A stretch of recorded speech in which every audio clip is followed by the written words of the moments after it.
All right, get ready, because today we're diving deep into the future of organizations.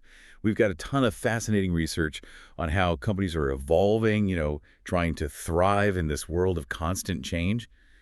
The research keeps mentioning this term, quantum shore, and I'm kind of curious what you think about that. Yeah, it's a pretty striking image, right? It really captures the magnitude of the shift we're seeing. So, are we talking about, more than just incremental changes Oh, here? way more. The research suggests a complete paradigm shift. Mhm. Organizations moving away from those rigid hierarchical structures, the ones, and towards more fluid, adaptable systems. So less like a well-oiled machine and more like, what, a living, breathing organism. Exactly. And that shift requires a whole new way of thinking about, well, everything: structure, leadership, even culture.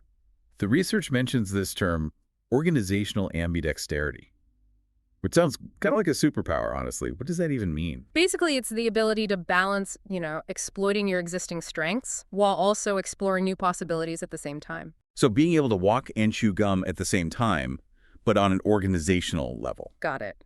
That makes sense, but it also sounds like incredibly challenging to pull off. It definitely is. And one major obstacle the research highlights is this thing they call the capability trap.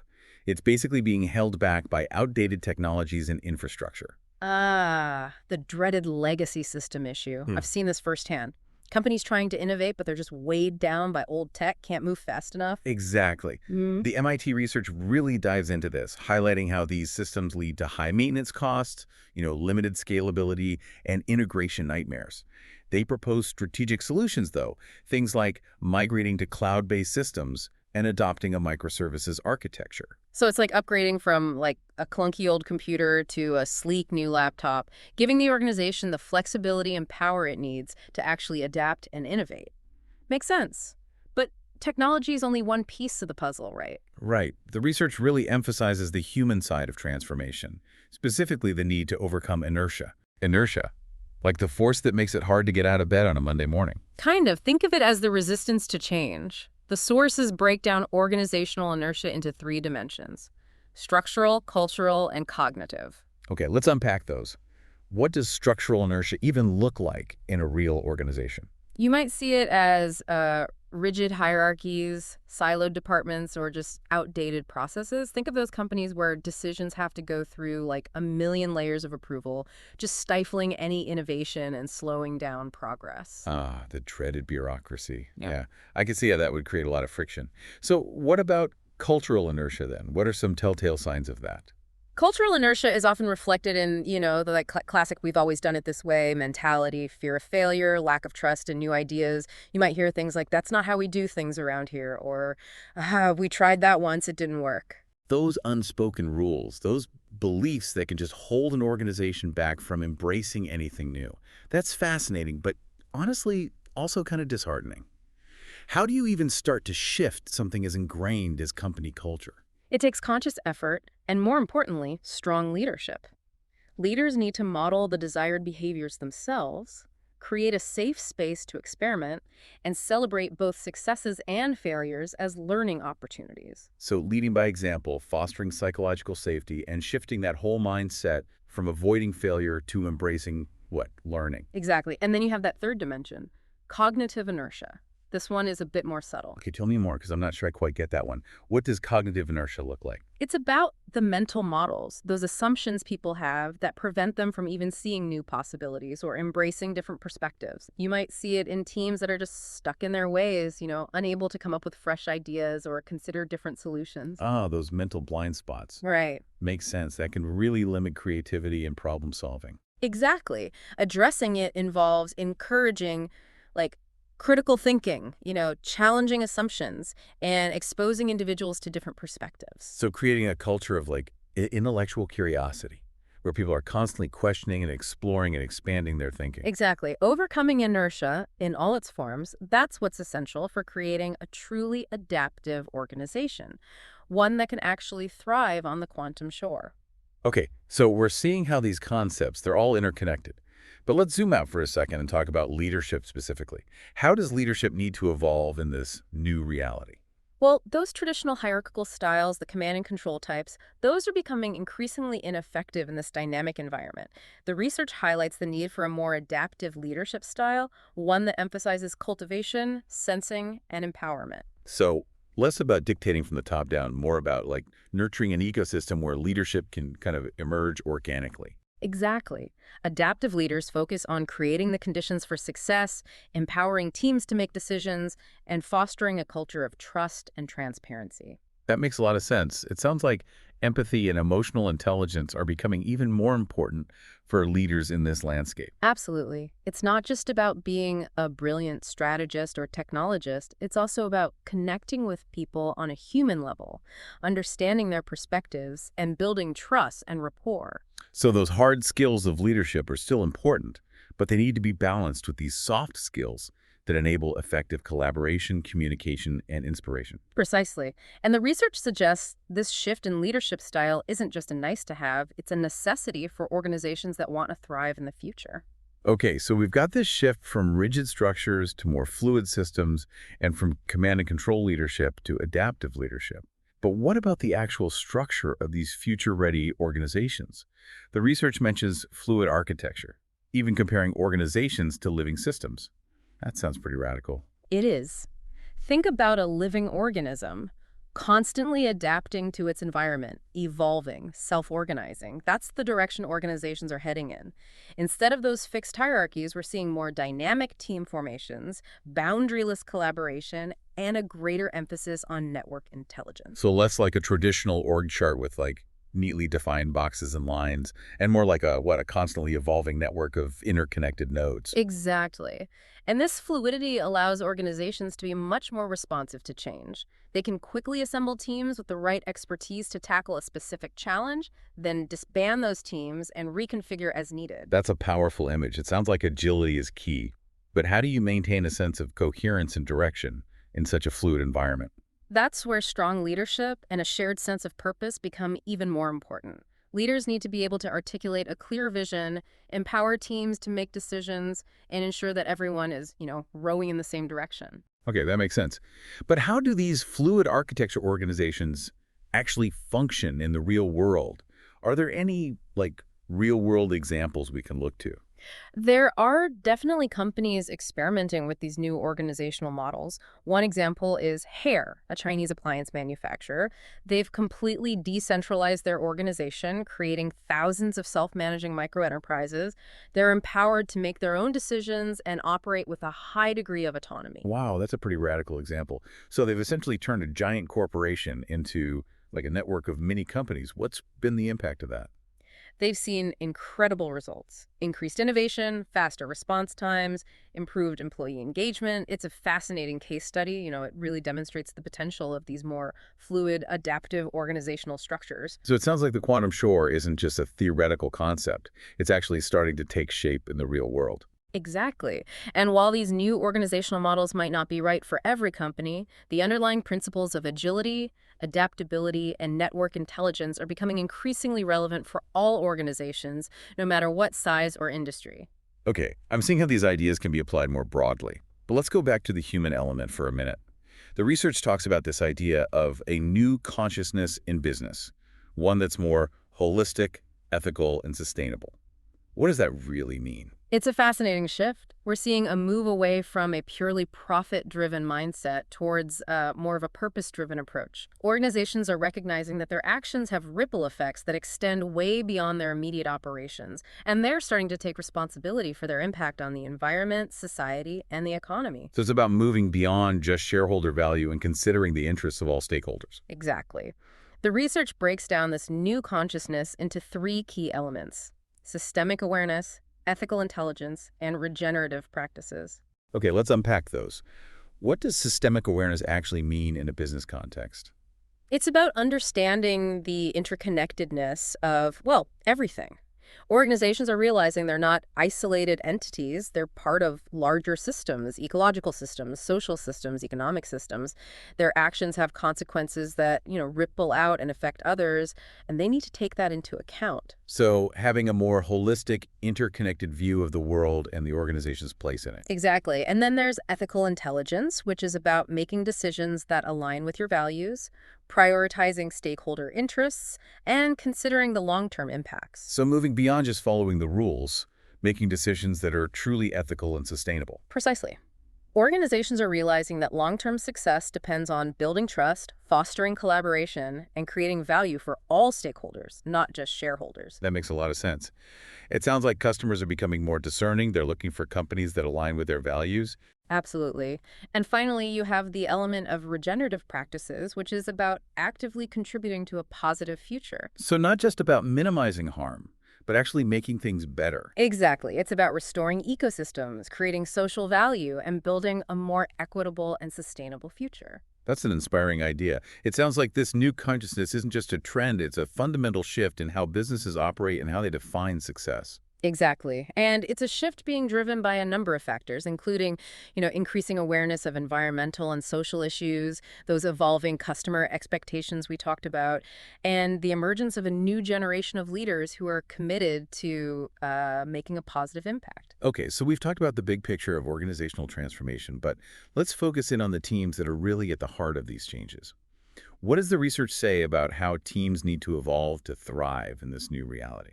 Teams are absolutely crucial. I mean, they're the engine of successful transformation. The research highlights the importance of building teams that are not just high-performing, but also highly adaptive. So it's not just about having a team of superstars, it's about having a team that can evolve and adapt together. Exactly. The research from MIT really emphasizes the importance of team dynamics. hmm How teams interact, communicate, and collaborate. Those things are crucial for achieving both high performance and adaptability. Okay, so what are some of those key characteristics of highly adaptive teams then? Well, one of the most important is psychological safety. It's about creating an environment where people feel safe to speak up, share their ideas, admit mistakes, without fear of negative consequences. So fostering a culture of trust, respect, and open communication. Precisely.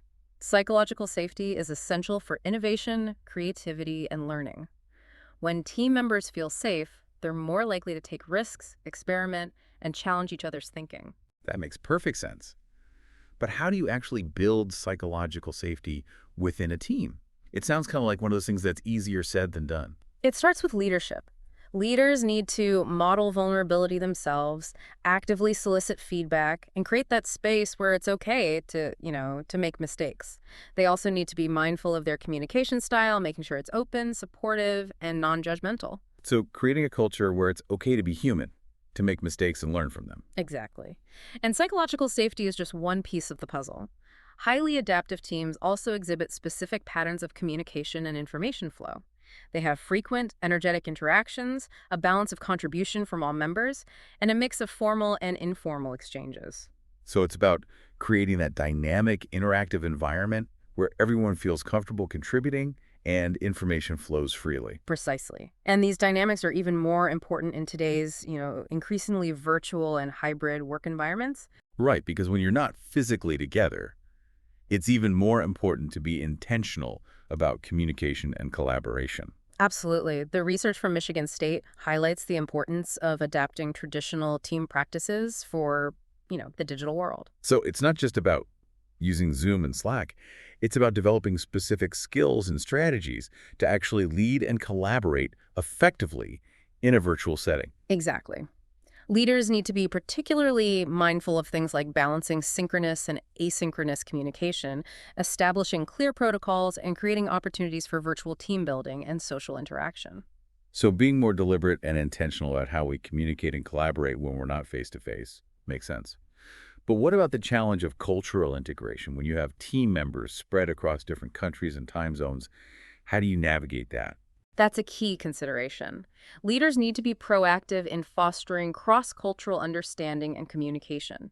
That might involve providing cultural sensitivity training, establishing communication protocols that, respect those cultural differences, and creating virtual team building opportunities that promote cross-cultural exchange. So being sensitive to those cultural nuances and creating a virtual environment where everyone feels respected, included, and valued, regardless of their background. Precisely. And then you have the challenge of performance management in a virtual setting. Those traditional methods that rely on physical presence, or hours worked, those just don't translate well to this new environment. Right, because it's more about outcomes and deliverables, not just clocking in and out. Exactly. Leaders need to set clear goals, establish those measurable KPIs, and implement virtual accountability systems that are based on trust, transparency, and, those regular check-ins. So it's about shifting from focusing on FaceTime to a focus on results, right? Creating a virtual environment where everyone is aligned, accountable, and empowered to contribute their best work wherever they are. Precisely. And the research suggests that these challenges, while significant, aren't insurmountable. With the right leadership, strategies, and tools, virtual and hybrid teams can be just as high-performing and adaptive as their co-located counterparts. That's encouraging to hear. But what about transforming teams as a whole to truly embrace the demands of this quantum shore? The sources mentioned a framework, something called the Team Transformation Framework. Can you tell me more about that? Yes, it's a comprehensive framework designed to guide teams through a holistic transformation process, addressing all the key dimensions of team effectiveness and adaptability. Okay, I'm intrigued. What are these key dimensions exactly? Well, the framework outlines 5 key areas: purpose and direction, structure and process, relationships and dynamics, learning and growth, and finally, performance and results. Okay, so it covers everything from like the team's mission and goals to how they interact, communicate, and learn together.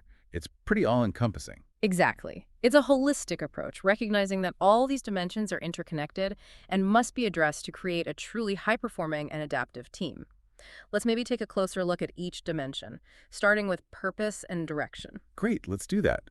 So what does this purpose and direction dimension really entail? It's about making sure the team has a clear and compelling vision that aligns with the broader organizational goals. It's about fostering a shared understanding of what success looks like, making sure everyone's, rowing in the same direction. So it's not just about assigning tasks, it's about creating a sense of shared purpose and meaning within the team, making sure everyone feels connected to the bigger picture. Exactly. Leaders can foster this by involving team members in defining the team's vision, communicating clearly how their work contributes to the bigger picture, and setting those SMART goals that are regularly reviewed and adjusted. That makes sense. So once we have that clear purpose and direction, what's next? Next, we move to the structure and process dimension. This is all about designing the team's operating model, ensuring that roles are clear, decision-making processes are robust, and workflows are optimized. So it's about creating a framework for how the team works together, finding that balance between like clarity and flexibility. Precisely. It's about defining those core responsibilities while also encouraging cross-functional skill development. Hmm. Implementing structured decision-making models, but also ensuring those processes are adaptable to changing circumstances. Okay, so we've got a clear purpose, an efficient structure, and defined processes in place. What's the next dimension we need to consider? The next dimension is relationships and dynamics, focusing on the human side of teams, building trust, fostering collaboration, and managing conflict effectively. It sounds like this is where psychological safety really comes into play. Creating that environment where people feel comfortable speaking up, sharing their perspectives, even disagreeing. Absolutely. Leaders really need to focus on creating an environment where people feel safe to challenge ideas, admit mistakes, and offer constructive criticism, all without fear of negative consequences. So building a culture of trust, respect, and open communication. Sounds like a theme here. Exactly. And it involves things like modeling vulnerability, actively listening to team members, encouraging open dialogue, and celebrating both individual and team successes. It sounds like we're shifting away from that traditional command and control style of leadership towards something much more collaborative and human-centered. Absolutely. On the quantum shore, leadership is less about dictating and more about facilitating, empowering, and enabling. It's about creating the conditions where teams can thrive and reach their full potential. Okay, so we've established that foundation of trust and collaboration within the team. What's the next dimension in this framework? Next is learning and growth. This focuses on the team's ability to continuously learn, adapt, and develop their capabilities. This seems absolutely crucial in today's world, which is changing so rapidly. How can leaders foster that kind of learning-oriented culture within their teams? It involves creating a safe space for experimentation, encouraging knowledge sharing, providing those opportunities for skill development, and again, celebrating both successes and failures as learning opportunities. So it's not just about formal training programs, it's about integrating learning into the fabric of the team's daily work. Exactly. It's about creating a continuous learning loop where teams are constantly reflecting on their experiences, identifying areas for improvement, and actively seeking out new knowledge and skills. Okay, we've covered purpose, structure, relationships, and learning. What's that final dimension of the team transformation framework? The final dimension is performance and results. This is where all the other dimensions come together to ensure that the team's efforts are translated into tangible outcomes that create value for the organization. So it's about making sure that all this hard work actually delivers results, right? Making sure we're not just spinning our wheels. Precisely. Leaders need to establish those clear metrics for success, implement robust feedback systems, and foster a culture of continuous improvement. So setting smart goals, tracking progress, providing regular feedback, and celebrating both big wins and small improvements along the way. Exactly. By focusing on both individual and team performance, leaders can ensure everyone is aligned, motivated, and accountable for delivering those results. Okay, so we've covered how to transform teams for this quantum shore, but what about building that adaptive capacity at the team level?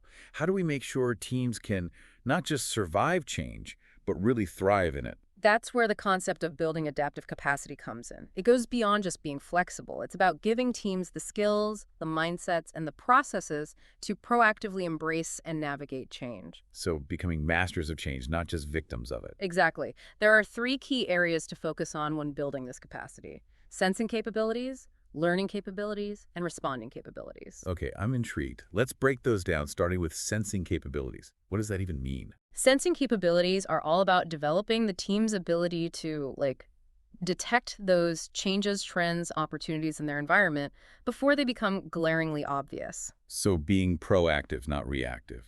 Getting ahead of the curve. Exactly. It's about having your finger on the pulse of what's happening in your industry, your market, the wider world. It involves things like environmental scanning, trend identification, and opportunity recognition. I can see how that would give teams a huge advantage. So how do we actually build those sensing capabilities? What are some practical steps? It starts with establishing regular processes for that environmental scanning, maybe dedicated trend spotting sessions or assigning people to monitor specific areas. It also involves training teams in data analysis, scenario planning, and customer immersion techniques. So once we have those strong sensing capabilities in place, what's next? Next comes those learning capabilities. These are all about transforming the insights we gain through sensing into actionable knowledge. So it's not just about gathering information. It's about understanding what it means and how to actually use it, making it meaningful. Precisely. It's about being able to quickly learn new skills, integrate new information, and adjust mental models in response to changing circumstances. Being flexible in your thinking. And what are some practical ways to develop these learning capabilities within a team? It involves fostering that culture of continuous learning, Right. promoting knowledge sharing, encouraging experimentation, and creating systems for capturing and disseminating lessons learned. Maybe providing access to training programs, online resources, mentoring opportunities, things like that. It sounds like it's about creating a learning ecosystem where everyone is constantly seeking out new information, sharing their insights, and experimenting with new approaches. Exactly. It's about building a team that's agile, adaptable, and constantly evolving.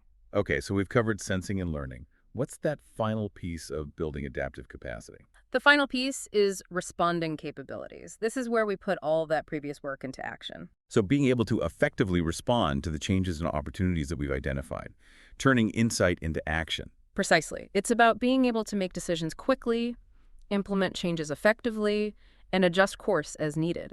It involves developing agile decision-making processes, creating flexible resource allocation systems, and fostering a culture that embraces change rather than resisting it. It sounds like it's not just about responding to external changes, but also about being proactive in shaping the future. Absolutely. It's about taking all the insights gathered through sensing and learning and using them to create a more desirable future for the team and the organization. It's about being architects of change, not just reacting to it. Okay, so we've covered how to build those adaptive teams. But how does this adaptive approach translate to the broader organization? How do we cultivate a culture that actually supports this kind of transformation? That's where the concept of cultural transformation comes in. It's about shifting the underlying values, beliefs, and behaviors of the organization, to create an environment that's more agile, innovative, and responsive to change. That sounds like a pretty massive undertaking. Where do you even begin with something like cultural transformation? Seems so big and abstract. It all starts with understanding the current state of the organizational culture. Leaders need to conduct a thorough cultural assessment to identify the existing values, behaviors, and practices that are driving the organization's current reality. So taking a good hard look in the mirror and being honest about where the organization is at. Exactly. It's about identifying those strengths that you can leverage and the weaknesses that need to be addressed, understanding those underlying assumptions and beliefs that are shaping the current culture. Okay, so once we have a clear understanding of the current culture, what's next? How do we actually start to shift things? Next comes developing a compelling vision for the future culture. This involves articulating a set of desired values, behaviors, and practices that align with the organization's strategic goals and support that transformation process. So creating like a roadmap for cultural change, a clear picture of what the organization wants to become. Exactly. It's about painting a vivid picture of what that future culture will look and feel like, how it will benefit both the organization and its employees. Okay, so we've assessed the current culture and developed a vision for the future. What's next in this cultural transformation process? The next step is developing and implementing a comprehensive transformation strategy. This involves identifying specific interventions and initiatives that will drive the desired cultural changes. So moving from theory to action, putting the plan into practice. Precisely. This might involve things like redesigning organizational structures, updating policies and procedures, implementing new communication channels, launching training and development programs, things like that. It sounds like it's a multifaceted approach, addressing that cultural shift from multiple angles. Absolutely. And it's important to recognize that cultural transformation is not a one-time event. It's a continuous process. It requires sustained effort and commitment from all levels of the organization. Okay, so we've implemented the transformation strategy. What's next? How do we make sure it's actually working? The next step is monitoring progress and making adjustments as needed. This involves collecting data on the adoption of new behaviors and practices, assessing the impact of those interventions, and identifying areas where further refinement is needed. So having a feedback loop in place to ensure that the transformation efforts are on track and making course corrections along the way, being flexible. Exactly. It's about being flexible and adaptable, recognizing that cultural transformation is an iterative process that requires continuous learning and improvement. Okay, so we've talked about the importance of leadership in driving cultural transformation, but what are some specific strategies that leaders can use to effectively guide this process? What does good leadership look like in this context? One of the most important things leaders can do is model the desired behaviors themselves. They need to walk the talk, embody the values and principles of that new culture. So it's not just about telling people what to do, it's about showing them how to do it, leading by example. Exactly. Leaders need to be visible champions of that new culture, demonstrating through their actions what it means to embrace change, value innovation, and prioritize collaboration. They set the tone. And what else can leaders do to support this cultural transformation, beyond just modeling the behavior? They need to create that supportive environment for change, providing resources, training, and encouragement to employees. They need to communicate clearly and consistently about the process, address concerns, and celebrate successes along the way. It sounds like it's about creating a sense of shared ownership of the transformation process, making sure everyone feels like they're a part of it, not just subject to it. Absolutely. It's about involving employees in the change process, giving them a voice, empowering them to contribute their ideas and perspectives. So leaders need to be both visionaries and facilitators, guiding the direction of the transformation while also supporting and empowering their teams to actually make the change happen. It's a delicate balance. Precisely. Effective leadership in cultural transformation requires that blend of strategic thinking, emotional intelligence, and a genuine commitment to creating a more positive and productive work environment for everyone. Okay, we've covered a lot of ground in understanding the importance of cultural transformation. But what about the role of learning and development in this process? How can organizations leverage learning to support and accelerate this cultural change? Can training really make a difference here? Learning and development play a crucial role in cultural transformation. They provide employees with the knowledge, skills, and mindsets they need to embrace the new culture and thrive in that changing environment. So it's not just about training people on like new processes or technologies. It's about developing their capacity for change and adaptation itself, making them more comfortable with change. Exactly. It's about fostering a culture of continuous learning, where employees are encouraged to embrace new ideas, experiment with new approaches, and, continuously develop their skills and capabilities. What are some specific ways organizations can leverage learning and development for this cultural transformation? What does that look like in practice? It might involve providing training on those new cultural values and behaviors, offering workshops on communication, collaboration, problem solving, or creating mentoring programs to support employees in their development. Lots of options. So it's about designing learning initiatives that are specifically aligned with those desired cultural changes. Absolutely. It's about creating that learning ecosystem that supports the transformation process and empowers employees to thrive in that new culture. Okay, so we've talked about the role of leadership and learning and cultural transformation. What about employee engagement? How can leaders ensure that employees are actively participating in the change process, and feel invested in the success of the transformation? How do you get people on board? Employee engagement is absolutely crucial for successful cultural transformation. If employees aren't on board with the changes, they're likely to resist them, which can really hinder the whole process. So how can leaders foster employee engagement in cultural transformation? How do you get people excited about change? One of the most important things is communicating clearly and consistently about the transformation process, its rationale, and its intended benefits. You have to be transparent and upfront. So being transparent, providing context, addressing employee concerns, making sure people feel heard and understood. Exactly. Leaders also need to involve employees in the change process. Give them a voice, empower them to contribute their ideas and perspectives. Make it feel like a collaborative effort. It sounds like it's about creating that sense of shared ownership of the transformation process, Mhm. making it our transformation, not just something that's being done to us. Absolutely. When employees feel like they're a part of the change, they're much more likely to be engaged and committed to its success. So leaders need to be proactive in communicating, collaborating, and empowering their teams throughout the entire process. Exactly. They need to create that culture of trust and transparency where employees feel valued, respected, and supported in their journey of change. This all makes sense in theory, but what about the practicalities of actually implementing organizational transformation? The sources mentioned a framework that might help with that. Yes, there's a comprehensive guide that draws on frameworks from Harvard, MIT, and Stanford. It offers a practical toolkit for implementing organizational transformation, covering everything from assessment to strategic planning to cultural evolution. It's pretty thorough. Okay, so it's like a step-by-step guide for putting transformation into action. What's the first step in this process?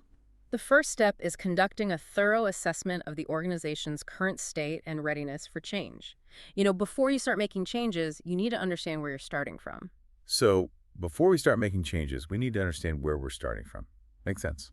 Get a lay of the land. Exactly. This involves using a variety of assessment tools to gather data on things like uh, organizational capabilities, leadership readiness, cultural alignment, technological infrastructure. It sounds like it's about getting a 360-degree view of the organization's current strengths and weaknesses, really understanding the current reality. Precisely. This assessment fund provides that foundation for developing a targeted and effective transformation strategy. Okay, so we've conducted the assessment and identified those areas for improvement. What's next? How do we actually start planning the transformation? The next step is strategic planning, where we translate those insights from the assessment into a clear roadmap for transformation. So developing a plan of action, a step-by-step guide for achieving those desired transformation outcomes. Exactly. This involves defining the transformation vision. This involves defining the transformation vision, setting specific goals and objectives, outlining key initiatives, and establishing timelines and milestones. Sounds pretty detailed and comprehensive. It is, and for good reason. A well-defined strategic plan is crucial for ensuring all stakeholders are aligned, resources are allocated effectively, and progress can be tracked and measured. You don't want to be flying blind. Okay, so we've got the assessment and the strategic plan in place. What's next in this implementation process? How do we actually start making things happen? Next comes the actual implementation of the transformation initiatives. This involves, putting the plan into action, executing the defined activities, and managing that whole change process. So moving from planning to execution, making the transformation happen on the ground. Exactly. This is where the rubber meets the road. It involves things like redesign processes, implementing new technologies, developing new skills, and shifting organizational structures. Sounds like a pretty complex and challenging undertaking. Are there any tips for making this go smoothly? It can definitely be complex. That's why it's crucial to have strong leadership, effective communication, and a robust change management process in place. You need all hands on deck. Okay, so we're implementing those transformation initiatives. What's next? How do we know if we're on the right track? The next step is monitoring progress and making adjustments as needed. This involves tracking those key performance indicators, those KPIs we talked about, gathering feedback from stakeholders, and identifying areas where the plan needs to be adjusted or refined. You gotta stay flexible. So having a feedback loop in place to ensure that the transformation efforts are on track and making the necessary course corrections along the way. It's not a one and done kind of thing. Exactly. It's about being agile and responsive, recognizing that transformation is an iterative process that requires continuous learning and improvement. Okay, so we've covered the core steps: assessment, strategic planning, implementation, and monitoring. What else is important to consider when we're implementing organizational transformation? Anything we might be missing? It's crucial to pay attention to the cultural aspects of transformation. That's something that can often get overlooked. Right, we talked about cultural transformation earlier, but how does that actually fit into this overall implementation framework? Is it a separate thing? Cultural transformation isn't a separate initiative. It's woven into every step of the process, from assessment to implementation to monitoring. It's always there. So it's more than just changing policies or processes. It's about shifting those underlying values, beliefs, and behaviors of the organization, getting everyone on the same page, culturally. Exactly. It's about creating a culture that embraces change, values innovation, and prioritizes collaboration. That's the foundation for successful transformation. And what are some specific tools and strategies that can be used to support cultural transformation? How do we actually do that? There are a variety of tools and frameworks available, Yeah. culture mapping tools to assess the current culture, value alignment frameworks to define the desired culture, behavior tracking systems to monitor progress. Lots of options out there. It sounds like there's a whole toolkit available to help organizations navigate those cultural aspects of transformation. Absolutely. And it's important to remember that cultural transformation is an ongoing journey, not a destination. It requires sustained effort, leadership commitment, and a willingness to adapt and evolve over time. It's a marathon, not a sprint. Okay, so we've talked about the importance of cultural transformation, but what about the technological aspects of organizational change? How can organizations leverage technology to support and accelerate their transformation efforts? Can technology really make that much of a difference? Technology plays a crucial role, especially in today's digital age. It can be a real game changer. So it's about more than just adopting new technologies. It's about using technology strategically to drive change and innovation. Exactly. Technology can help organizations streamline processes, improve communication, and enhance collaboration. It can really break down silos and speed things up. What are some specific ways organizations can leverage technology for transformation? Any examples come to mind? It might involve implementing cloud-based platforms to improve agility and scalability, Hmm. or adopting collaboration tools to enhance teamwork and knowledge sharing. There are so many possibilities. It sounds like there's a whole ecosystem of technologies available to support those transformation efforts. There is. The key is to select and implement the right technologies for the specific needs of the organization and its transformation goals. It's not a one-size-fits-all approach. Okay, so we've talked about the cultural and technological aspects of transformation. What about the potential pitfalls and challenges that organizations might encounter along the way? What should we be watching out for? Transformation is complex. There are definitely some common pitfalls that organizations can fall into. Okay, let's talk about some of those pitfalls and how organizations can avoid them. What's one of the most common mistakes organizations make when they're embarking on transformation? One of the biggest pitfalls is a lack of clear vision and alignment. People aren't on the same page. So it's about having that clear understanding of where the organization is going and why, making sure everyone's bought into the vision. Exactly. Without that shared vision, transformation efforts can become fragmented and, lose momentum. It's like trying to build a house without a blueprint. So it's crucial for leaders to articulate a compelling vision for the future and to ensure that everyone in the organization understands and buys into that vision. That makes a lot of sense. Absolutely. Leaders need to be able to clearly communicate the reasons for the transformation and the desired outcomes? What's the end goal? What are we trying to achieve? And how can leaders ensure that this vision is effectively communicated and embraced throughout the organization? How do you get everyone on board? It's about more than just sending out emails or holding town hall meetings. Leaders need to engage with employees on a personal level, listen to their concerns, and address their questions. Make it a dialogue. So creating a dialogue, a two-way conversation, rather than just dictating from the top down, making sure everyone feels heard and understood. Exactly. It's about building trust and fostering that sense of shared ownership of the transformation process. It's our transformation, not just something that's being done to us. Okay, so we've addressed the importance of vision and alignment. What's another common pitfall that organizations should be aware of? What else can trip us up? Another common pitfall is underestimating the importance of the human side of transformation. People can be resistant to change. So it's about recognizing that transformation isn't just about changing processes or technologies. It's about changing people's behaviors and mindsets. It's a human process. Precisely. Transformation can be disruptive for employees, and if their needs and concerns aren't addressed, they're likely to resist the changes, which can really slow things down. So what can organizations do to mitigate this resistance, to ensure that employees feel supported throughout this whole transformation process? How do you make it easier for people? It's about providing clear and consistent communication, offering training and development opportunities, and creating support systems. You have to make people feel like they're not alone in this. It sounds like it's about creating a culture of empathy and support, where employees feel valued and empowered to actually navigate those changes, not just told what to do. Exactly. It's about recognizing that transformation is a human process.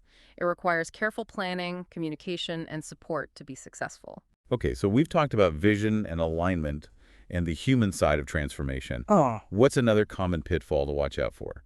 Anything else we should have on our radar? Another common pitfall is a lack of focus on results. People lose sight of the big picture.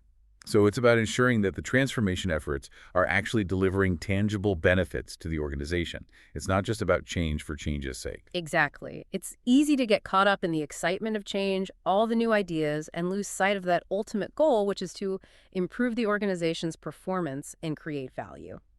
That's what it's all about. So how can organizations ensure that their transformation efforts are really focused on delivering those results? How do we stay on track? It starts with defining those clear metrics for success, those KPIs, and then actually tracking progress against those metrics. It's about having a data-driven approach to transformation. You got to measure what matters. So it's not just about doing things differently. It's about doing things better and being able to actually prove it, having the data to back it up. Precisely. It's about ensuring that the transformation efforts are aligned with the organization's strategic goals and are delivering tangible benefits to the business.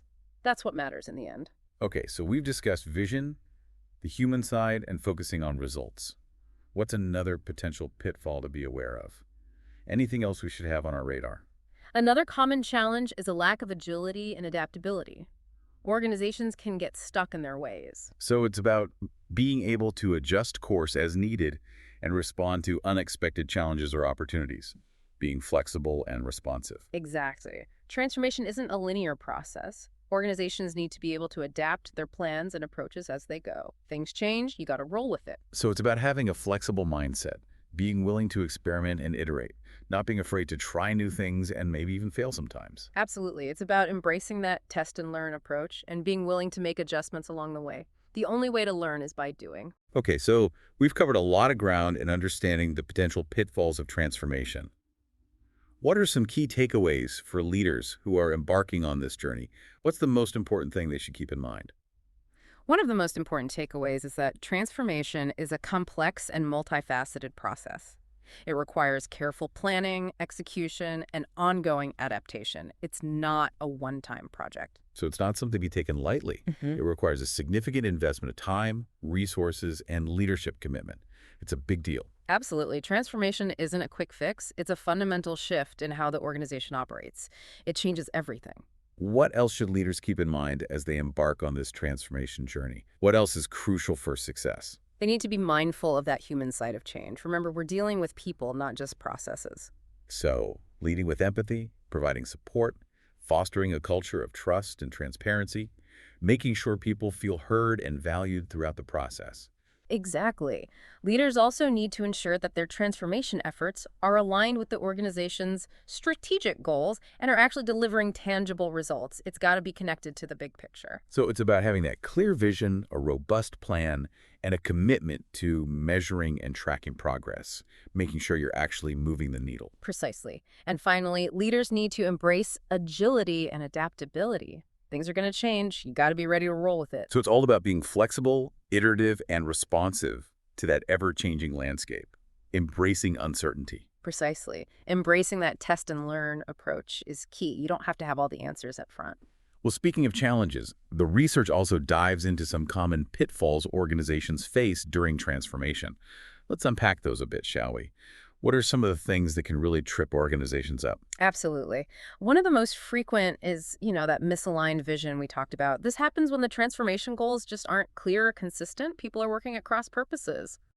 So it's like everyone's heading in a slightly different direction, even if they think they're aligned. Exactly.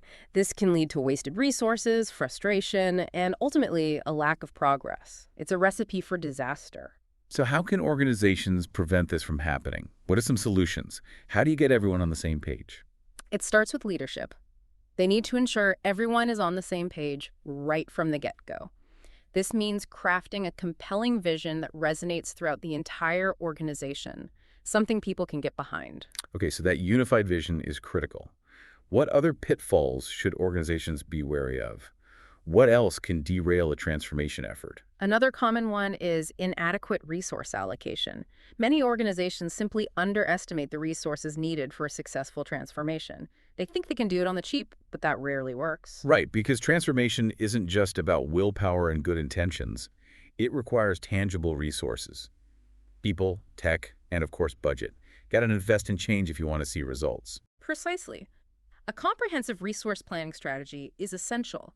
This involves thoroughly assessing needs across all aspects of the transformation, and securing the necessary funding up front.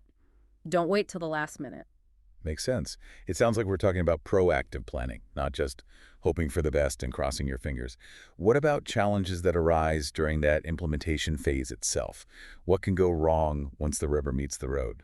Communication failures are a frequent culprit. Organizations may assume everyone understands what's happening, but ineffective communication can breed confusion, resentment, and resistance. It's a recipe for disaster. Because even if that vision is crystal clear at the top, if it doesn't get translated effectively down the line, things can fall apart pretty quickly. The message gets lost in translation. Exactly. That's why a comprehensive communication strategy is so vital. This involves using multiple channels to reach everyone, establishing regular feedback loops, and making sure the message is consistent and clear. You can't over-communicate during a transformation. And what about addressing that elephant in the room? Change resistance. It's human nature to resist the unknown, right? Change is scary. Absolutely. Resistance to change is almost inevitable, but it can be minimized with the right approach, involving stakeholders early on, and clearly articulating the benefits of the transformation can go a long way in mitigating resistance. People are more likely to embrace change if they understand why it's happening and how it will benefit them. So it's not just about telling people to change. It's about giving them the tools and support to actually make that change happen, empowering them to be a part of the process. But what about those more subtle, almost invisible barriers that can stall a transformation, the things that are harder to see and address? You're referring to those cultural obstacles, right? Those can be incredibly powerful. One common issue is leadership misalignment, where different leaders are sending conflicting messages. That can be really confusing for people. Ah, so even if the overall vision is sound, if the leaders aren't on the same page, it can create a ripple effect of confusion and undermine the whole effort. It's like having a car with two steering wheels. Exactly. That's why leadership alignment programs are so crucial. Regular sessions where leaders can come together to discuss the vision, the strategy, and make sure they're all on the same page. That's essential. And what about the skills gap that often exists when organizations are trying to adopt new technologies or ways of working? How can that be addressed? You can't just snap your fingers and expect people to have the skills they need. Skills gaps are a major obstacle, but thankfully a solvable one. It starts with honestly assessing that current skill set and identifying where development is needed. Then it's about implementing targeted training programs to bridge those gaps, give people the tools they need to succeed. So it's about investing in people, equipping them with the knowledge and capabilities to not just survive the transformation, but to actually lead it, to be a part of the solution. But what about the systems and structures within the organization itself? Can those become obstacles as well? Can the way the organization is set up actually work against transformation? Absolutely. We often see issues with process misalignment where existing processes just haven't been updated to reflect the new ways of working. They're stuck in the old ways. Because if you're trying to build a sleek, modern car, but you're still using an assembly line designed for horse-drawn carriages, you're going to run into some problems. Yeah. The system itself is holding you back. Precisely. That's why process redesign is so critical. It's about analyzing those current processes and identifying areas that need to be streamlined, automated, or just completely rethought. You got to make sure the systems are supporting the transformation, not hindering it. So it's not just about adopting new technologies or strategies. It's about ensuring the underlying processes can actually support those changes. It's about alignment. Exactly. And then there's the issue of structure misalignment, where the organization's design just doesn't fit the new way of doing things. The structure itself is a barrier to change. Because a structure that worked for a traditional top-down organization might not be suitable for a more agile, networked one. The old way of doing things just doesn't cut it anymore. Exactly. This might involve restructuring departments, creating cross-functional teams, really shaking things up. You got to be willing to challenge the status quo. Okay, so we've addressed processes and structure. What about another potential system issue? Performance management. How can that become a barrier to transformation? Can the way we measure performance actually work against change? Well, imagine a situation where an organization is trying to become more innovative and collaborative, but their performance management system still primarily rewards individual achievement. That's a recipe for conflict. Ah, that's a recipe for conflict and resistance. Mhm. People will continue doing what gets them rewarded, even if it's not what's best for the organization as a whole. Precisely. So, aligning performance management with the desired outcomes of the transformation is crucial. You got to make sure you're rewarding the behaviors you want to see. So performance management becomes a tool for actually driving change, not Right. just measuring it. It's about aligning incentives. But what about the tech side of things? Choosing the wrong technologies can obviously derail a transformation, right? You can't just buy the latest shiny object and expect it to solve all your problems. Absolutely. We see this all the time with platform selection. Organizations might rush into adopting, trendy new platforms without fully considering their needs or how those platforms will integrate with their existing systems. It's a recipe for disaster. It's like buying a fancy sports car when what you really need is a reliable minivan. It might look cool, but it's not going to get the job done. You got to choose the right tool for the job. A perfect analogy. That's why a thorough needs assessment is critical before adopting any new platform.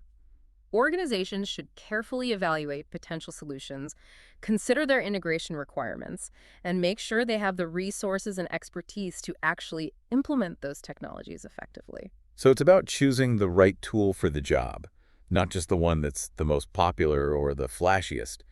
But even with the right technology, integration issues can still cause major headaches, right? You can't just plug and play. Oh, absolutely. Many organizations underestimate the complexities of integrating new technologies with their existing systems. This can lead to data silos, system conflicts, and a lot of frustration. It's a real nightmare. So it's like having a state-of-the-art kitchen, but discovering that none of the appliances actually plug into your outlets. It looks great, but it doesn't actually work. Exactly. That's why a clear integration strategy is essential from the outset. You got to think about how all the pieces are going to fit together. Okay, so integration is key. What about the data itself? I imagine data management can make or break a digital transformation. You can't just throw technology at a problem without having a solid data foundation. You're absolutely right. Inadequate data strategy is a common pitfall. This might manifest as, poor data quality, inconsistent data definitions, or just a lack of integration across different data sources. It's like having a bunch of puzzle pieces that don't fit together. It's like having a treasure chest full of gold but no map to find it. You have all this valuable data, but you can't actually use it to make informed decisions. Precisely. That's why a robust data strategy is critical. This involves things like establishing clear data governance policies, implementing data quality management processes, and investing in data integration technologies. You got to treat data like the valuable asset it is. Okay, so we've addressed some common pitfalls related to vision, people, processes, technology, and data. But even if an organization avoids all those traps, Maintaining momentum throughout a long-term transformation can still be a huge challenge, right? People Yeah. get tired, they lose focus, they start to question whether it's all worth it. Oh, absolutely. That initial enthusiasm, that honeymoon phase often fades, and it's easy for people to become disillusioned or just plain exhausted.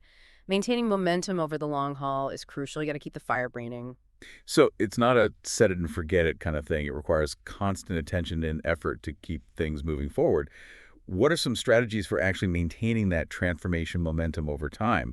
How do you keep people engaged and motivated? There are three key areas to focus on: energy management, progress reinforcement, and evolution support. You got to address all three. Okay, let's unpack those, starting with energy management. What does that involve? How do you keep people from burning out? Energy management is all about preventing burnout and keeping people engaged, making sure they don't get overwhelmed or disillusioned.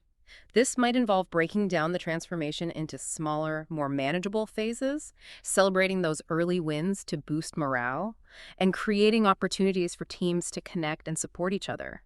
It's about pacing yourself. So it's about pacing the transformation, Yeah, celebrating those milestones, and fostering a sense of camaraderie, making it feel like a team effort. exactly. Then there's progress reinforcement, which is all about showcasing those tangible benefits of the transformation, making sure people can see the progress that's being made and how their efforts are making a difference. It's about keeping people motivated. Because it's easy to lose sight of that bigger picture when you're caught up in those day-to-day challenges of transformation. You can start to feel like you're just spinning your wheels. Absolutely. Regular communication, highlighting success stories, celebrating those wins, those are all crucial for progress reinforcement.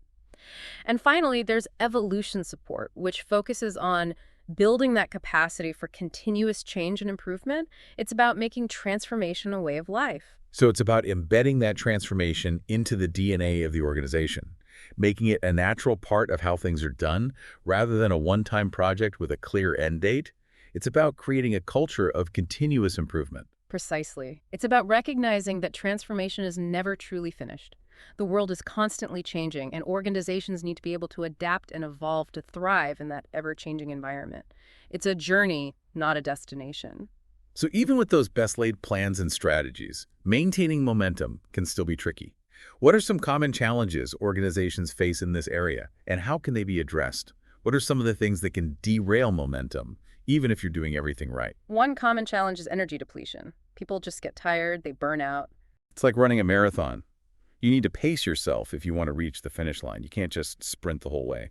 Exactly. So, to combat energy depletion, organizations need to create a sustainable pace for the transformation. They need to break down those big, overwhelming goals into smaller, more manageable chunks and celebrate those small wins along the way.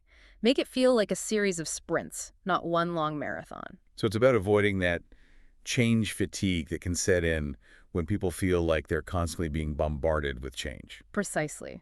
Another common challenge is progress perception.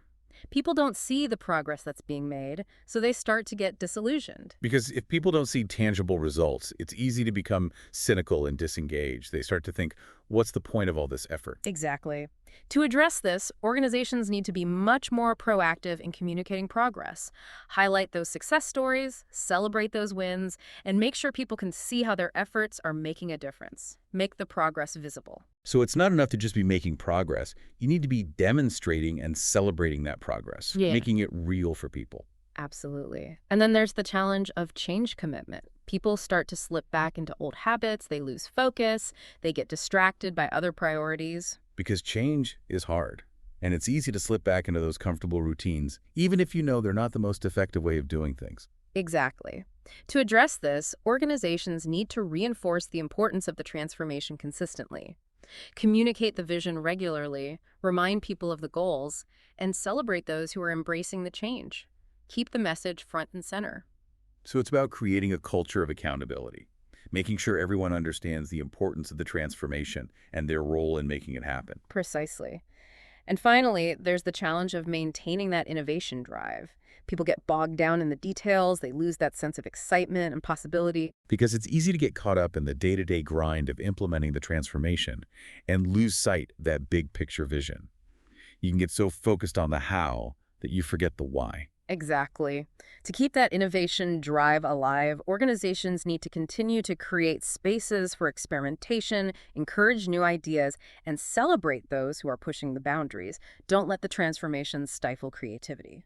So it's about keeping that spirit of exploration and experimentation alive, making sure people feel empowered to try new things and to take risks. Absolutely. Maintaining momentum is all about keeping people energized, focused, and committed to the transformation journey. It's about celebrating those successes along the way, but also recognizing that it's a marathon, not a sprint. You got to pace yourself and keep your eye on the prize.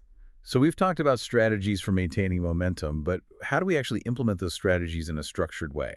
Is there a framework or a model that we can use to guide our efforts, something that can help us stay on track? That's where a structured implementation framework for momentum maintenance comes in. It typically involves three key phases: monitoring, intervention, and optimization. You got to have a system in place. Okay, let's break those down, starting with monitoring. What does that involve? What are we actually monitoring? Monitoring is all about keeping a close eye on how the transformation is progressing, not just in terms of achieving milestones, but also in terms of energy levels, engagement, and how people are feeling about the change. You got to have your finger on the pulse of the organization. So it's about having your finger on the pulse of the organization, sensing the mood, the energy, the level of commitment. Exactly. This might involve using a variety of tools and techniques like pulse surveys, focus groups, or even just regular conversations with employees. You got to be in touch with what's happening on the ground. So it's about gathering both quantitative and qualitative data. Numbers tell part of the story, but you also need to understand the human side of things. Precisely. And the goal of monitoring is to identify potential issues early on before they become big problems. It's about being proactive, not reactive. Okay, so we're monitoring the situation, gathering data, and identifying those potential issues or opportunities. What happens next? What do we do with that information? Next comes the intervention phase. This is where we take action to address those issues or capitalize on those opportunities. It's about course correction. So it's about having a plan in place for how to respond to different scenarios, being prepared to adjust course as needed. Exactly. Interventions might involve a variety of actions, like providing additional training, adjusting communication strategies, reallocating resources, or even just taking a pause to reassess the situation and make sure everyone's still on the same page. So it's about being flexible and responsive, not being afraid to change the plan if things aren't working as expected. Precisely. And the key is to have those intervention plans in place before you need them. Don't wait until things are already going off the rails to start thinking about how you're going to respond. So it's an iterative process. You're constantly monitoring, intervening, and adjusting as you go. Exactly. And then that final phase is optimization. This is where we take a step back and look at the big picture, analyzing what's worked well, what hasn't, and making those necessary adjustments to improve the overall process. It's about continuous improvement. Okay, so we've monitored the situation, implemented interventions, and now we're optimizing. What does that involve? What are we actually optimizing? Optimization is all about continuously improving the organization's approach to maintaining momentum. It involves capturing lessons learned, and ensuring that the systems in place are effectively supporting that transformation effort. It's about making sure the machine is running smoothly. So it's about taking a step back, analyzing what's worked well and what hasn't, and making those necessary adjustments to improve the overall process. It's about learning from your experiences and making things better over time. Exactly. Optimization is an ongoing process. It's about constantly striving to improve, to refine your approach, and to make the transformation journey as smooth and effective as possible. Okay, we've talked about the importance of a structured framework for maintaining momentum, but who's ultimately responsible for making sure all this happens? Who's driving this bus? Well, while everyone in the organization has a role to play, leadership is absolutely crucial. They set the tone, they create the vision, and they ultimately drive that transformation forward. Because leaders set the tone, create the vision, and ultimately drive the transformation forward, they're the ones who have to inspire and motivate people to embrace change. Precisely. Research emphasizes that leaders must actively engage in supporting and driving that change process if they want to see sustainable results. It can't just be a top-down mandate. Leaders need to be involved every step of the way. So what are some specific actions leaders can take to effectively maintain that transformation momentum? How do they actually make it happen? It starts with providing that visionary guidance, Articulating a compelling vision for the future, communicating that vision clearly and consistently, and making sure everyone understands the why behind the transformation. People need to know where they're going and why it matters. Because it's easy to get complacent, to lose sight of the bigger picture, and to just fall back into those old, comfortable routines. Absolutely. And beyond vision, leaders need to create a sense of urgency, highlighting the need for change, the risks of staying the same, and the opportunities that transformation can unlock. It's about creating a burning platform. Because it's easy to get complacent. People need to feel like there's a real reason to change, that the status quo is no longer acceptable. They need to feel that sense of urgency. Exactly. And beyond vision and urgency, leaders need to be actively involved in enabling progress. This means removing roadblocks, providing resources, and empowering teams to take ownership of the transformation process. Leaders need to be facilitators, not just dictators. So it's about being a facilitator, a problem solver, and a cheerleader, all rolled into one. Precisely. And then there's that crucial role of stakeholder engagement. Leaders need to proactively communicate with stakeholders throughout the transformation process, keeping them informed, addressing their concerns, and soliciting their feedback. It's about making sure everyone feels heard and involved. Because transformation impacts everyone, not just the people at the top. Everyone needs to be on board. Everyone needs to be on board and feel like they're part of the journey. And finally, leaders need to foster that culture of continuous improvement. They need to encourage experimentation, celebrate both successes and failures, and create a learning environment where people feel safe to take risks and try new things. That's how you build a truly adaptive organization. So it's about leading by example, embracing that learning mindset, and empowering others to do the same. It's about creating a culture where change is seen as an opportunity, not a threat. Absolutely. Effective leadership is absolutely critical for maintaining transformation momentum. It's the glue that holds everything together. Okay, we've covered a lot of ground in understanding the challenges of transformation and the strategies for overcoming them. But what about the future? How can organizations prepare for a future that's, well, increasingly complex, unpredictable, and full of unknowns? How do you prepare for something you can't even predict? That's where the concept of future readiness comes in. It's about moving beyond simply reacting to change. It's about developing the capacity to anticipate, adapt, and even shape the future. It's about being proactive, not just reactive. So it's about being proactive, not just reactive when it comes to the future. It's about anticipating what's coming and being prepared to adapt rather than just waiting for things to happen and then scrambling to catch up. Exactly. Future readiness is about understanding those emerging trends, identifying potential disruptions, and developing strategies to navigate those uncertainties. It's about being prepared for anything. It sounds like a pretty tall order. How do we even begin to prepare for a future that's so uncertain? It feels like trying to predict the weather a year from now. It starts with developing a deep understanding of the forces that are actually shaping the future. Organizations need to invest in those future sensing systems. That involves monitoring trends, analyzing data, and identifying potential scenarios. It's about looking beyond the horizon. So it's about having your finger on the pulse of what's happening in the world, not just in your industry or your market. It's about Yeah, taking a broader perspective. absolutely. Future readiness requires organizations to adopt a much broader perspective, to think beyond their immediate context and consider the global trends and forces that are shaping the world around them. It's about connecting the dots. Okay, so we're getting information about the future. We're looking at trends. We're analyzing data. But what do we do with all those insights? Yeah. How do we actually turn them into action? It's one thing to know what's coming, but it's another thing to actually be prepared to respond to it. That's where the concept of adaptive intelligence comes in. It's about being able not just to anticipate the future, but also to respond to it effectively, to make those tough decisions and take those bold actions that will position the organization for success in the long term. So it's about translating those insights into strategies, decisions, and actions. It's about turning knowledge into power. Precisely. Adaptive intelligence involves two key components: pattern recognition and response design. You got to be able to see the patterns and then know how to respond to them. Okay, let's break those down. What does pattern recognition entail? What are we looking for? Pattern recognition is all about developing that ability to identify those meaningful patterns and trends from that vast amount of data and information organizations are exposed to these days. It's about separating the signal from the noise. So it's about being able to see the forest for the trees, connecting the dots, identifying those signals that really matter, not getting overwhelmed by all the data. Exactly. And effective pattern recognition requires a combination of human expertise and those technological tools. You need people who can analyze the data and see those patterns, and you need the technology to help them process and make sense of all that information. So once we've identified those patterns and trends, what happens next? That's where response design comes in, right?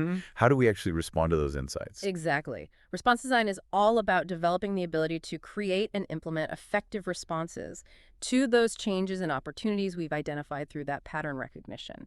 It's about being prepared to act. So it's about translating those insights into concrete actions, developing strategies, making decisions, allocating resources, and putting those plans into motion. Precisely. It's about moving from analysis to action, from understanding to doing. Okay, so we talked about future sensing and adaptive intelligence. What else is crucial for building this future readiness? What other pieces of the puzzle are we missing? Another key component is evolution management, which focuses on ensuring that the organization can continuously adapt and evolve. It's about making adaptation a core competency of the organization, not just something you do in response to a crisis. So it's about making adaptation a core competency of the organization, Yeah. embedding it into the DNA of how the organization operates, making it a way of life, not just a one-time project. Exactly. Evolution management involves three key areas: learning integration, innovation scaling, and value capture. You got to address all three to really build that adaptive capacity. Okay, let's explore those a bit further. What does learning integration entail? What does it actually look like in practice? Learning integration is all about creating those systems and processes to capture and apply learnings from the organization's experiences, both successes and failures. It's about learning from everything you do. So it's about creating that learning loop where the organization is constantly reflecting on its experiences, identifying what works, what doesn't, and using those insights to improve its performance. It's about becoming a learning organization. Precisely. And then there's innovation scaling, which focuses on developing the ability to rapidly spread successful innovations across the organization. It's about making sure those good ideas don't get stuck in silos. So it's about ensuring that good ideas don't get stuck in silos, that they can be shared and adopted across the organization so everyone can benefit from them. Exactly. It's about creating a culture where innovation can flourish. And finally, there's value capture, which is all about developing approaches to measure and track the value created through those organizations' evolution efforts. It's about making sure you're actually getting a return on your investment in future readiness. So it's about having a clear understanding of the return on investment, the ROI, of those future readiness initiatives. You need to be able to demonstrate that these efforts are actually making a difference, that they're worth the time, effort, and resources you're investing. Exactly. You can't just assume that future readiness will automatically lead to better results. You need to have a system in place to track those results and make sure you're actually getting a return on your investment. Okay, so we've talked about the key components of future readiness: future sensing, adaptive intelligence, and evolution management. But how do we actually put all of this into practice? It all sounds very theoretical. How do we actually make it happen? It starts with developing a comprehensive future readiness strategy. This involves assessing the organization's current capabilities, identifying those key trends and uncertainties, and defining a clear roadmap for how the organization will build those future-ready capabilities over time. So it's about creating a plan of action for the future, a guide for navigating those unknowns. It's like having a compass to guide you through uncharted territory. Exactly. And that future readiness strategy, it should be integrated with the organization's overall strategic plan. It can't be a separate thing. It needs to be woven into the fabric of how the organization thinks about and plans for the future. Okay, so we've developed a strategy. What's next? How do we actually put those plans into action? Next comes implementation. This involves putting the plan into action, making those necessary changes, investing in those new technologies, developing those new skills, and shifting those organizational structures. It's about turning the plan into reality. So it's about moving from theory to practice, from planning to doing. Precisely. And implementation often involves a combination of organizational changes, technological investments, and leadership development initiatives. It's a multifaceted effort that requires a lot of coordination and commitment. It sounds like it's a pretty significant undertaking. How do you even know where to start? It can definitely be overwhelming, which is why it's important to approach it in a structured and phased manner.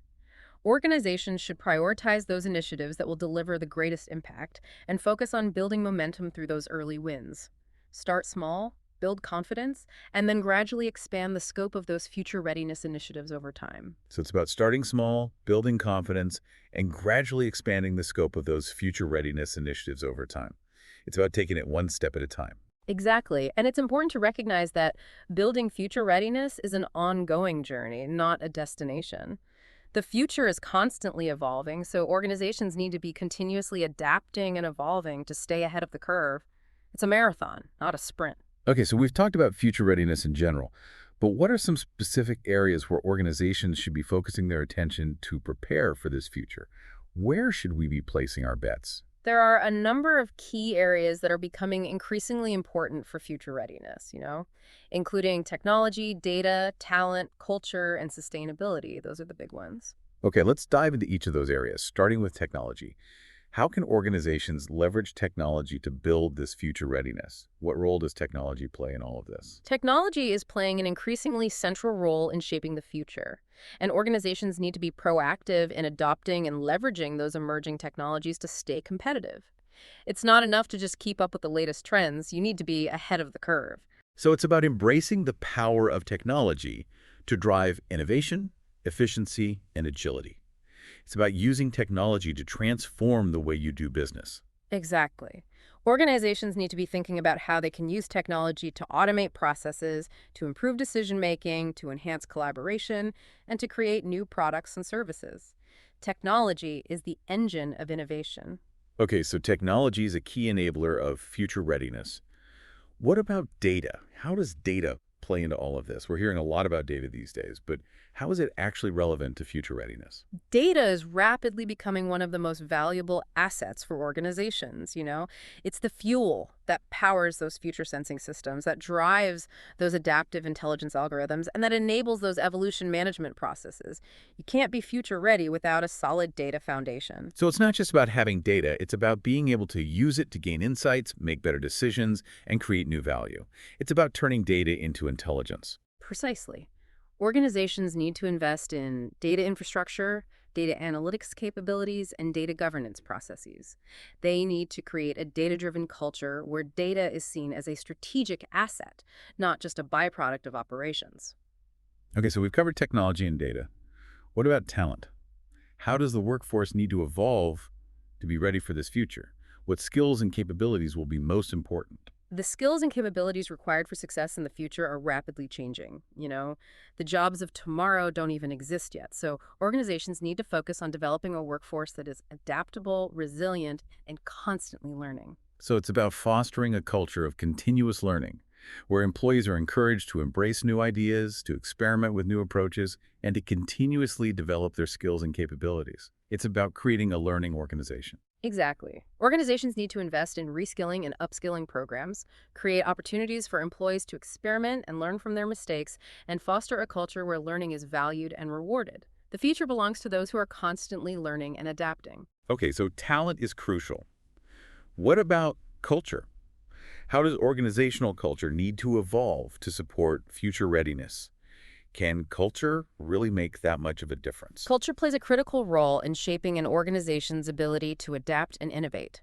Organizations need to foster a culture that embraces change, values experimentation, and encourages collaboration. It's about creating an environment where people feel safe to take risks, to challenge the status quo, and to come up with new ideas. So it's about moving away from those traditional, hierarchical, risk-averse cultures that have dominated many organizations in the past, those cultures that are slow to adapt and resistant to change. Exactly. The future belongs to organizations that are agile, adaptable, and innovative, and that requires a culture that supports those qualities. Okay, so culture is important. What about sustainability? How does sustainability fit into this picture of future readiness? Is it just a nice to have, or is it actually essential for future success? Sustainability is no longer just a nice to have, it's becoming a business imperative. Organizations that are not taking steps to reduce their environmental impact are facing increasing risks. Consumers are demanding more sustainable products and services. Investors are looking for companies with strong environmental, social, and governance, ESG performance. And regulators are imposing stricter environmental regulations. So it's about recognizing that sustainability is not just about doing good, it's also about doing well.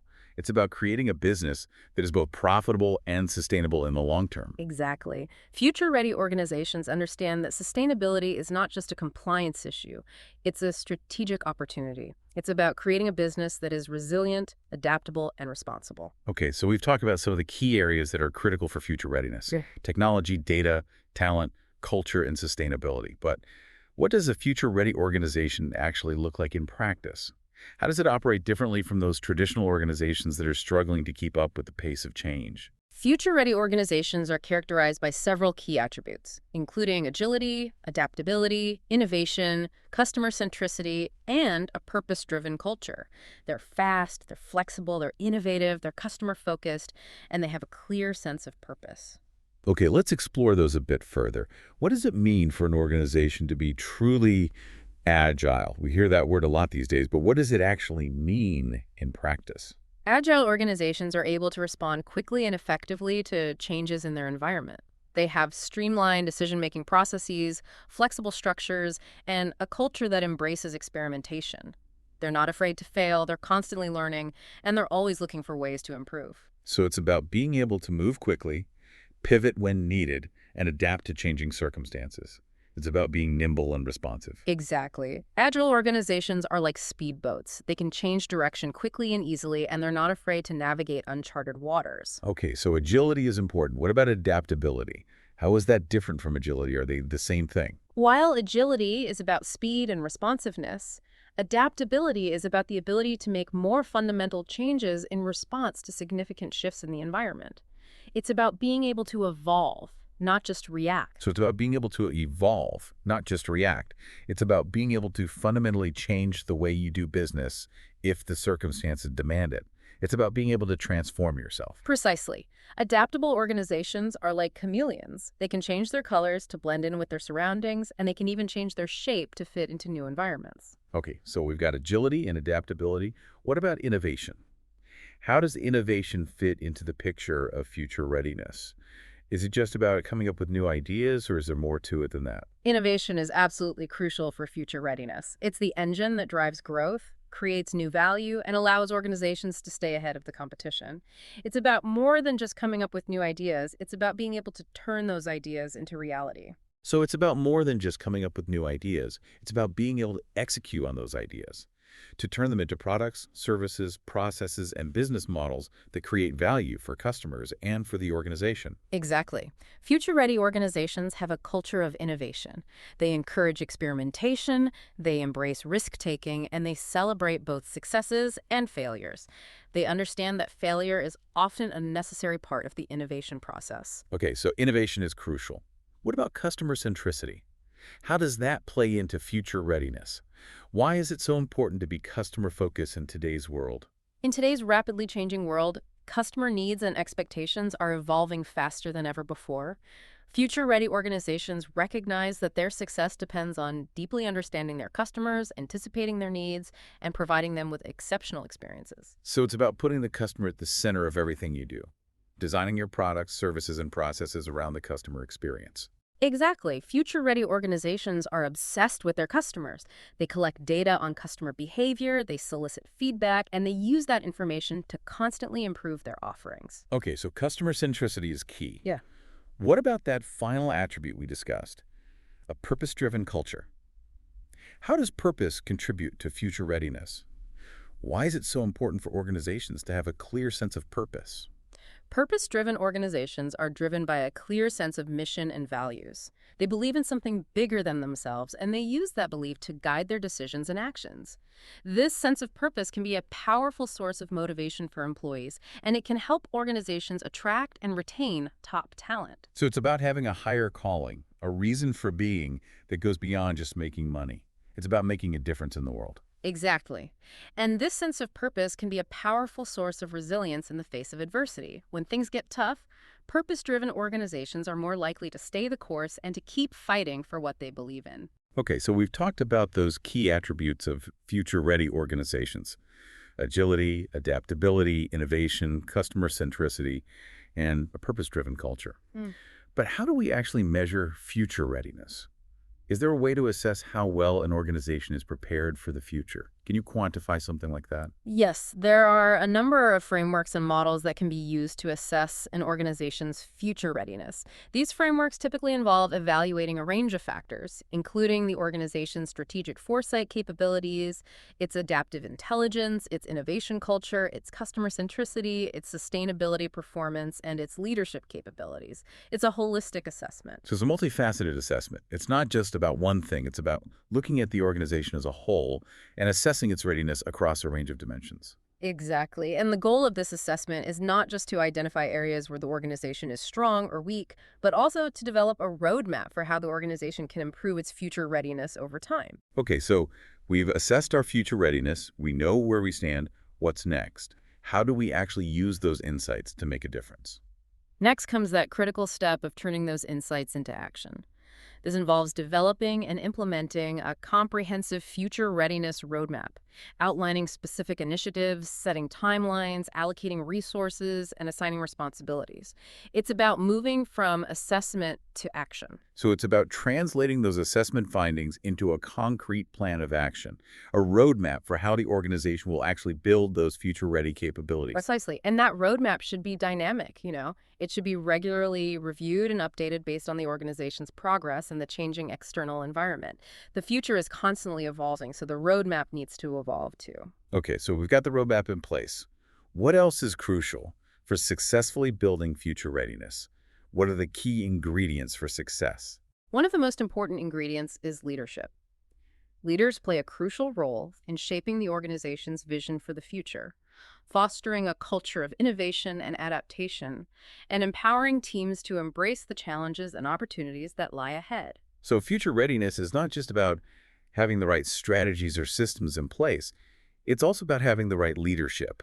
Leaders who can inspire, motivate, and guide the organization through this journey of transformation. Absolutely. Future-ready leaders are visionary, adaptable, and courageous.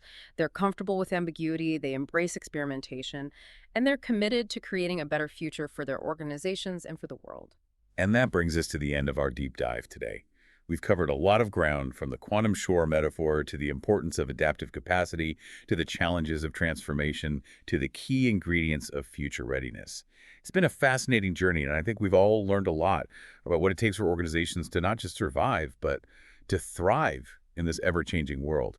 Any final thoughts you'd like to leave our listeners with before we wrap up? The future is uncertain, but it's also full of possibility.